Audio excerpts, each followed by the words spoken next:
నమస్కారం ప్రజలారా.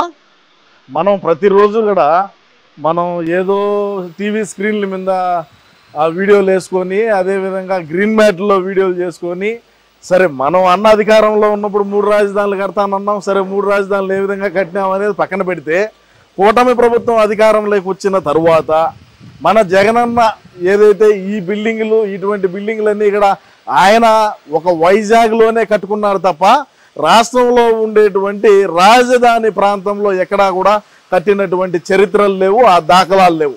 నేను ఇక్కడికి నేనే ఎందుకు వచ్చినాను అని అంటే, రాష్ట్రంలో ఉండేటువంటి ప్రజానీకం రాజధాని పనులు ఏ విధంగా జరుగుతున్నాయి, ఇటు మన అన్న అధికారంలో ఉన్నప్పుడు ఏ విధంగా జరిగినాయి, ప్రస్తుతానికి ఏ విధంగా రాజధాని ప్రాంతంలో పనులు జరుగుతున్నాయనే దాని మీద మనమే స్వయంగా పోయి తీద్దామని చెప్పి రావడం జరిగింది. సరే, ఈ బిల్డింగ్లోకి వచ్చి చూస్తే ఎందుకు ఈ బిల్డింగ్లు కడతారు, ఏందిరా వ్యవహారము? మన అన్న ఉన్నప్పుడు ఎక్కడా కూడా ఒక ఇటుక పెట్టినటువంటి పాపాన పోలా, ఎక్కడా కూడా ఏదైతే కంకర ఆ స్టీల్ ఉంటుందో వాటిని కూడా అమ్ముకునేటువంటి పరిస్థితి మనం అధికారంలో ఉన్నప్పుడు. మీరు ఈ బిల్డింగులు చూస్తూ ఉంటే ఇది ఆల్ ఇండియా సర్వీస్లో ఉన్నటువంటి అధికారులందరూ కూడా ఈ బిల్డింగుల్లోనే ఉంటారంట. చూడండి, అందరికీ ఒకటేసారి ఎందుకు ఇవ్వాలి కూటమి ప్రభుత్వం బిల్డింగులు? అవి కూడా ఎన్ని టవర్లు ఉన్నాయి బయట? ఎన్ని ఉన్నాయి? 6 టవర్లు కట్టారు. 6 టవర్లు కట్టారంట. ఎందుకేనట? ఒకటో రెండో కడితే పోలా, ఎన్ని కట్టాలి అవసరమా? కాదు, ఎన్ని కడితే ఏమన్నా ఎందుకు? మన అన్న అధికారంలో ఉన్నప్పుడు చూసినారు, ఆల్ ఇండియా సర్వీసెస్లో ఉండేటువంటి ఐఏఎస్ ఐపీఎస్ అధికారుల్ని ఏ విధంగా మన అన్న వాడుకుంటాడో, ఏ విధంగా వాడుకోవాలో తెలుసు. కానీ వాళ్లకు ఈ విధంగా వసతులు, ఈ విధంగా సదుపాయాలు కల్పించాలని చెప్పి ఈ కూటమి ప్రభుత్వం నిర్ణయం తీసుకునింది. ఈరోజు మనం ఈ బిల్డింగ్లు చూస్తూ ఉంటే ఏ విధంగా ఉండదో చూడండి. మనం ఏమన్నా ఏ ప్రాంతంలో కూడా అక్కడి నుంచి వస్తూ ఉంటే వీడికి వచ్చేటప్పుడంతా రోడ్లు మరమ్మతులు చేస్తున్నారు, పక్కల ఈ కెనాలు ఏదో కాలువ పెద్ద పెద్ద ఇనపటి అన్నీ పెట్టున్నారు.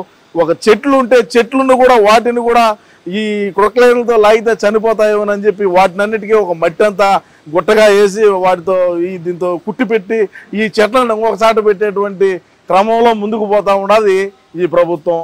ఇంకా ఎన్ని బిల్డింగ్లు కట్టినారు, ఇంకా ఎన్ని ఉన్నాయి ఏందనేది మనం ఒక్కొక్కటిగా మనం చూద్దాం. దయచేసి వీడియోను పూర్తిగా చూసి మీ అమూల్యమైన అభిప్రాయాన్ని తప్పకుండా అయితే తెలియజేయండి. ఒక్కసారి రాష్ట్ర ప్రజలారా ఒకసారి ఈ బిల్డింగ్ చూడండి. ఈ బిల్డింగ్, ఇటువంటి బిల్డింగ్లు అంటే ఇది ఏందో బిల్డింగ్ ఎక్కడ అనుకోవచ్చు. ఇది మినిస్టర్లకు, మంత్రుల కోసం కట్టినటువంటి బిల్డింగ్లు. మన అన్న అధికారంలో ఉన్నప్పుడు ఒక ఇటుక కాదు కదా, అసలు ఇక్కడ దిగి చూసేదానికి కూడా ఆయన బెంబెలెత్తిపోయేవాడు. ఎందుకు లేబా మనకనేవాడు. అన్న పాదం పెట్టినప్పటి నుంచి ఈడంతా గడ్డి ముల్చింది తప్ప ఎక్కడా కూడా ఒక ఇటుక పెట్టినటువంటి పాపాన పోలా. ఇది మంత్రుల కోసం కడుతున్నటువంటి భవనాలు, ఇవి మంత్రుల కోసం కట్టేటువంటి బంగ్లాలు. ఎన్ని బాయి గట్టిగా చెప్పే మా అన్న జీతం ఇలా చెప్పే ఎంత? 35 బిల్డింగ్లు కడుతున్నారంట. మనం ఉన్నప్పుడు కట్టుంటే ఆ కరోనా టైంలో వరుసగా అందరం మునుకొని ఉండవా? చెట్టుకొకడు పుట్టుకొకడు పోయి, ఒకడు ఇసుక తోలుకొని పోయి, ఒకడు ఎర్రచందనం అమ్మను పోయి, ఇంకొక దానికి పోయి, ఇంకొకడు గంట అరగంట అని పోయి ఎట్టెట్టడం రకరకాలుగా ఇబ్బంది పడితే, ఇప్పుడు ఈ కూటమి ప్రభుత్వం అధికారంలోకి వచ్చినాక ఈ మినిస్టర్ బంగ్లాలు కడతా ఉన్నారు వరుసగా అందరికీ. అదేవిధంగా ఎమ్మెల్యే క్వార్టర్స్ ఉన్నాయి, అదేవిధంగా ఎమ్మెల్సీ క్వార్టర్స్ ఉన్నాయి. మా నాన్న అధికారంలో ఉన్నప్పుడు చేసినటువంటి మంచి ఏందిరా అంటే, మినిస్టర్లకు ఎక్కడ అవకాశాలు ఉంటే ఆడ తోసుకోండి, మీకు ఇష్టం వచ్చినంత బిల్డింగ్ కట్టుకోండిరా, మీకు ఎన్ని కోట్లలో బిల్డింగ్ కట్టాలంటే అన్ని కోట్లలో బిల్డింగ్లు కట్టుకోండి అని చెప్పినాడు. కాబట్టి వీళ్ళు ఇచ్చేది ఏంది? గవర్నమెంట్ వాళ్ళు ఇచ్చేటువంటి బంగ్లాలో మనం ఎందుకు ఉండాలా? మనమే ఎర్రచందనం తోలుదాం, మనమే ఇసుక అమ్ముదాం, మనమే మైనింగ్ చేద్దాం, మనమే అక్రమంగా మట్టి తవ్వకాలు తవ్వుదాం, మనమే గంజాయి అమ్ముదాం, మనమే కల్తీ మద్యం అమ్ముదాం. రకరకాలుగా రాష్ట్రంలో ఏదో ఒక రకంగా ఉండేటువంటి వ్యాపారాలు ఏవైతే ఉన్నాయో మటకా చేద్దాం, గుట్కా చేద్దాం. ఎన్ని అవినీతి పనులు ఉన్నాయో అన్ని అవినీతులు చేసి కోట్ల రూపాయలు పెట్టి బంగ్లాలు మన మంత్రులే కట్టారు. మీరు చూసుకోవచ్చు ఒకసారి. ఇటు హైదరాబాద్లో ఎన్ని బిల్డింగ్లు ఉన్నాయి మన పార్టీలో మాజీ మంత్రులకు, అదేవిధంగా బెంగళూరు చూసుకోండి, అదేవిధంగా చెన్నై చూసుకోండి. ఇంకా చెన్నై అంటే చెప్పనక్కర్లే, నగిరి దగ్గర ఆర్కే రోజా బ్రహ్మాండంగా ఏ విధంగా బిల్డింగ్లు కట్టిందో, ఏ విధంగా విలాసవంతమైనటువంటి భవనాలను ఏ విధంగా కట్టిందో కూడా మీరందరూ చూసుంటారు. ఎందుకంటే ఈ విధంగా డెవలప్ చేసి, ఈ విధంగా చేసి రాష్ట్రానికి ఏం చేద్దాం అనుకున్నాడో మరి చంద్రబాబు నాయుడు అర్థం కావడంలే. ఈడంతా అన్న అధికారంలో ఉన్నప్పుడు పావులు తిరుగుతూ ఉన్నాయి ఈ స్థలంలో. ఆ పాములు ఇప్పుడు ఏడ తిరగాల? ఆ పాములకి తావు లేకుండా చేస్తున్నాడు చంద్రబాబు నాయుడు. ఎందుకు చేయాలా? ఏ మంత్రులకి ఇటువంటి బిల్డింగ్లు కట్టించి అంటే మేము అధికారంలో ఉన్నప్పుడు కట్టుకున్నాం, అది వేరే విషయం. చూడండి ఒకసారి మీరు ఎన్ని బిల్డింగ్లు ఉన్నాయి, ఈ కథ ఏంది, వ్యవహారం ఏంది, అసలు ఏ విధంగా ఈడ రాజధాని ప్రాంతంలో పనులు ఏ విధంగా జరుగుతున్నాయనేది ఒకసారి ఆలోచన చేయండి. మీరు ఒకసారి ఆలోచన చేయండి. మనం 5 సంవత్సరాల పాటు అధికారంలో ఉండి ఏ ఒక్క పని చేయకపోగా మళ్ళా నిస్సిగ్గుగా చెత్త తుప్పు అని ఊసినా కూడా 3 రాజధానులు కడతాం, మేము చించుతాం, మేము పొడుస్తాం, మేము వైజాగ్ని అభివృద్ధి చేస్తాం, అదేవిధంగా కర్నూలుని అభివృద్ధి చేస్తాం, మీరు నమ్మండి అని మా వాళ్ళు చెప్పినారు. సరే ఈ విధంగా అయితే కడతా ఉన్నారు. ప్రస్తుతానికి మరి ఇంత భవనాలు మరి మంత్రులు కట్టించున్నారంటే చంద్రబాబు నాయుడు గారు ఏమైనా గ్రేట్ ఊరికేనే అనరు మనలో మనమాట. సరే ఏదోలే, ఏది ఏమైనప్పటికీ కూడా రాష్ట్ర ప్రజలారా, ఎమ్మెల్యే ఎమ్మెల్సీ క్వార్టర్సు అదేవిధంగా ఇంకా వీళ్ళు ఏమి కడుతున్నారు రాజధాని ప్రాంతంలో, ఏ విధంగా పనులు జరుగుతున్నాయి, ఏ విధంగా అభివృద్ధి జరుగుతుంది ఏందనేది మనం ఒకసారి చూద్దాం. మనం అధికారంలో ఉన్నప్పుడు రాజధానిని ఎన్ని మాటలు అన్నారయ్యా, రకరకాలుగా ఇవుడికి నోటికి ఏం వచ్చితే దాన్ని మాట్లాడుతుంది. చేపలు పట్టుకోండి అని మొన్న ఒక బఫూన్ గాడు అంటాడయా చేపలు పట్టుకోండి అని. చేపలు కాదురా రే హౌలే, వచ్చి చూడు ఏ విధంగా పనులు జరుగుతూ ఉన్నాయో. మనం అధికారంలో ఉన్నాం, మనోళ్ళేలని నేను కూడా మనోళ్ళు చెప్పింది నిజమేమోలే అని. సరే ఒకసారి మనం కూడా వెళ్ళి రాష్ట్రంలో ఉండేటువంటి ప్రజానీకానికి ఏ విధంగా అభివృద్ధి పనులు జరుగుతున్నాయి, ఏంది వ్యవహారం అని చెప్పి మనం ఒకసారి తెలియజేద్దాం అని చెప్పేటువంటి ప్రక్రియలో నేను రావడం జరిగింది. సరే చూద్దాం ఏ విధంగా ఉండదో, ఏది వ్యవహారం, ఏ విధంగా బిల్డింగ్లు కట్టడాలు ఏ విధంగా జరుగుతున్నాయి. మరి మనం ఉన్నప్పుడు ఏం పెరిగి కట్టలేని, ఎందుకు కట్టలేకపోయినాం, ఎందుకు చేయలేకపోయినాం, ఎందుకు రాష్ట్రానికి పరిశ్రమలు తేలేకపోయినాం, ఎందుకు ఈ విధంగా భవనాలు కట్టలేకపోయినాం ఏందనేది కూడా ఒకసారి ఆలోచన చేసుకుంటే బాగుంటుంది. ఇష్టానుసారంగా మాట్లాడటం, ఇష్టానుసారంగా ఏదో ప్రస్తుతానికి ఉండేటువంటి కూటమి ప్రభుత్వ నాయకుల మీద ఏదో ఒకటి బురద జల్లి పోయటమే మన లక్ష్యం తప్ప వేరేది కూడా ఏమీ లేదని కూడా ఈ సందర్భంగా తెలియజేసుకుంటూ ఇంకొక రకంగా ఇంకొకసారి పడండి వీళ్ళు ఏం కడుతున్నారో చూద్దాం. అది కూడా ఇది మన వెనకాల మనం ఇప్పుడు మీరు అందరూ చూసేది కూడా ఐకానిక్ టవర్స్ అంట బాయి.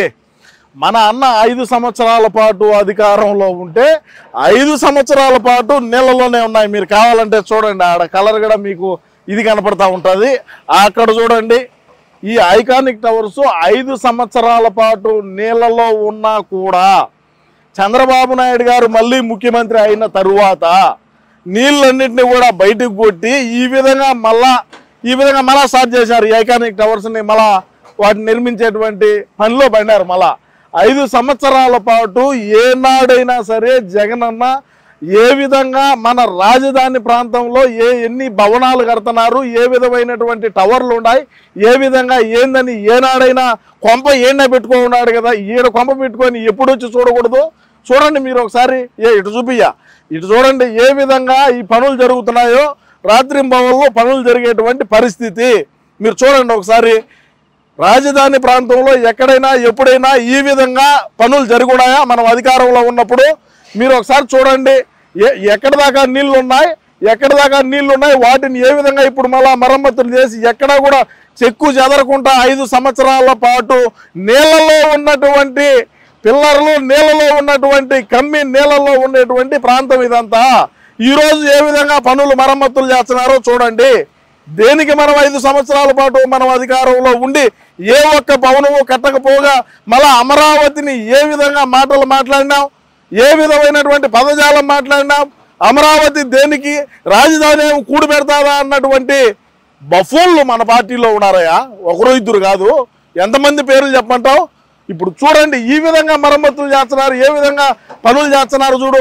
5 సంవత్సరాల పాటు దీన్ని పట్టించుకునేటువంటి నాదుడు లేడు. 5 సంవత్సరాల పాటు దీన్ని దిక్కు చూసినటువంటి దిక్కు దివాణం లేకుండా పడి ఉన్నటువంటి టవర్లు ఇవి. ఈరోజు మళ్ళా చంద్రబాబు నాయుడు అధికారంలోకి రావడం, ఈరోజు మళ్ళీ ఐకానిక్ టవర్ల పనులు రాత్రి పగలనగా ఏ విధంగా పనులు ముందుకు పోతున్నాయో ఒకసారి ఆలోచన చేయండి. దేనికి 5 సంవత్సరాల పాటు మనం అధికారంలో ఉండి కూడా ఏ ఒక్క బిల్డింగు కట్టకపోగా, ఎక్కడా ఒక ఇటుక పెట్టకపోగా, ఈ ఉండేటువంటి ఏదైతే ఇసుక, అదేవిధంగా గ్రావెలు, అదేవిధంగా కంకర, అదేవిధంగా ఇనుముకు సంబంధించి వస్తువులు ఏమున్నాయో వాటిని కూడా దొబ్బేసినటువంటి బతుకులు మన 5 సంవత్సరాల్లో జరిగినాయి. ఈరోజు బ్రహ్మాండంగా పనులు చేస్తూ ఉన్నారు. బ్రహ్మాండంగా చకచక రాత్రింబవళ్ళు పనిచేసి రాజధాని నిర్మించుకుందాం. మన ఆంధ్ర రాష్ట్రానికి రాజధాని లేకుండా ఉన్నది. 3 రాజధానులు పోయినాడు. ఈడ ఉండే బొక్కను చూడరా అంటే ఇంక 3 బొక్కలు చూడబోయినాడు అన్నట్టు ఏదో పడినాడు. అయిపోయింది. ప్రస్తుతానికి ఆంధ్ర రాష్ట్రంలో ఉండేటువంటి ప్రజానీకం తెలుసుకొని కూటమి ప్రభుత్వానికి పట్టం కట్టినారు. అయినా మనం వదలం. రేపు మనం 2039లో అధికారంలోకి వచ్చినప్పుడు చూద్దాం ఈ టవర్ల కథ ఏందో, ఈ వ్యవహారాలు ఏందో. ఏం మేము అధికారంలోకి వచ్చినాక ఏ ఒక్క బిల్డింగ్ కట్టామయ్యా రాజధాని ప్రాంతంలో? ఏడన్నా ఇటుక పెట్టామా? ఏడన్నా ఆ ఉండే ఇటుకలు, ఉండే కంకర, ఉండే ఇసుక దొబ్బేసినటువంటి పరిస్థితి ఎక్కడైనా. ఇప్పుడు చూడండి, రాజధాని ప్రాంతంలో ఈ బిల్డింగ్లు కట్టేటువంటి ప్రాంతంలో ఏ విధంగా ఇసుక నిలవ పెట్టుకున్నారో చూడండి. పనులు ఎక్కడా కూడా ఆగకుండా, అంటే ఒకవేళ ఏదైనా వర్షాలు పడినా కూడా ఇసుక కొరత లేకుండా ఏ విధంగా పన్నులు, ఏ విధంగా ఇసుకను డంప్ చేసి పెట్టినారో చూడండి. మనం అధికారంలో ఉన్నప్పుడు ఆ ఇసుక డంపింగ్ ఏదైతే ఉందో ఆ డంపులు కూడా మన పార్టీకి సంబంధించినటువంటి వ్యక్తులు అమ్ముకున్నటువంటి పరిస్థితి అని ఈ సందర్భంగా తెలియజేసుకుంటూ, ఐకానిక్ టవర్స్ అయితే బ్రహ్మాండంగా పనులు ముందుకు సాగుతూ ఉన్నాయి. సరే జరగని, ఏం జరుగుతుందో రేపు మనం అధికారంలోకి వచ్చినా కథ వేరేగా ఉంటుంది. ఇప్పుడు వీళ్ళు రాత్రింబవళ్ళు కష్టపడి పనిచేస్తున్నారు. మనం అధికారంలోకి వచ్చే కథ వేరే ఉంటుంది. చూద్దాంలే. కానీ ఒకసారి మీరు కూడా చూడండి బాగా. రోజు స్టూడియోల్లో కూర్చొని, టీవీల ముందు కూర్చొని పకీరిగాళ్ళు గ్రీన్ మ్యాట్లు వేసుకొని చేసేది కాదు. మీరు ఇక్కడికి వచ్చి చూడండి ఏ విధంగా పనులు జరుగుతాయని కూడా ఈ సందర్భంగా తెలియజేసుకుంటా ఉండా.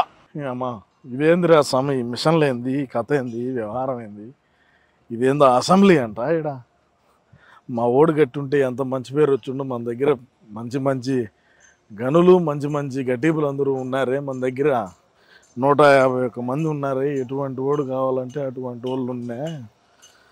మరి వాళ్ళు ఇదిగా అంటా ఉన్నప్పుడు ఖచ్చితంగా మరి ఈ మిషన్లు ఏంది, ఈ వ్యవహారం ఏంది, ఏంది ఈ మిషన్లు, అవి ఏంది కథ, ఏంది అసెంబ్లీ కడితే 151 మంది మన దగ్గర ఉన్నారు. ఏం మామూలుగా ఉన్నారా? ఇది ఏంది బిల్డింగ్లు ఎన్ని కట్టాలంట? ఇనప సామాన్యం. మన దగ్గర ఉండే 151 మంది అయితే వీటిని అమ్ముకోబోదురు, వీటిని అన్నీ ఎత్తుకోబోదురు. ఈ తూముల్లా, అదేవిధంగా ఈ కంకరాల్లా వాటిని అమ్ముదురు, ఈ మిషన్లు అమ్ముదురు. ఎక్కడ ఈ ఇనప సామాన్ మొత్తం అమ్మేద్దురు కదరా మనోళ్ళు. ఏంటంటే మన జగనన్నం ఉన్నప్పుడు ఎందుకు చేయలేదంటే ఇందుకే చేయింది. ఈ ఇనప సామాన్ అంతా అమ్ముకుంటారు. ఈ ఏడ కంకర ఉంటే అదే అమ్ముతారు, ఇసుక ఉంటే అది అమ్ముతారు. అది చూడు ఎంత ఇసుకున్నదో చూడు. ఆడ మనోళ్ళు అధికారంలో ఉంటే ఇసుకునున్నా ఎప్పుడో పోయిండు. ఇసుక పోయిండు, తుమ్ములు పోయిండు, ఐరన్ రాడ్లు పోయిండు, కంకర అమ్ముకోండు, స్క్రాప్ కూడా అమ్ముకోందరు. స్క్రాప్ కూడా ఉండే స్క్రాప్ కూడా అది కూడా అమ్ముకోనే ఉందరు. ఎంతమంది పని చేస్తున్నారు, ఏంది కథ? ఇది ఎన్జిఓస్ కంట, నాన్ గెజిటెడ్ ఆఫీసర్ల బిల్డింగ్లు అంట. బాయి ఎంతమంది ఉపాధి కలుగుతున్నారు, ఎంతమంది ఉపాధి ఉండాలి ఇక్కడ, ఏంది విషయం, ఏంది వ్యవహారం చూడు. అసలు ఎంతమంది పనిచేస్తున్నారు, ఉపాధి ఎంతమంది కలుగుతున్నారు.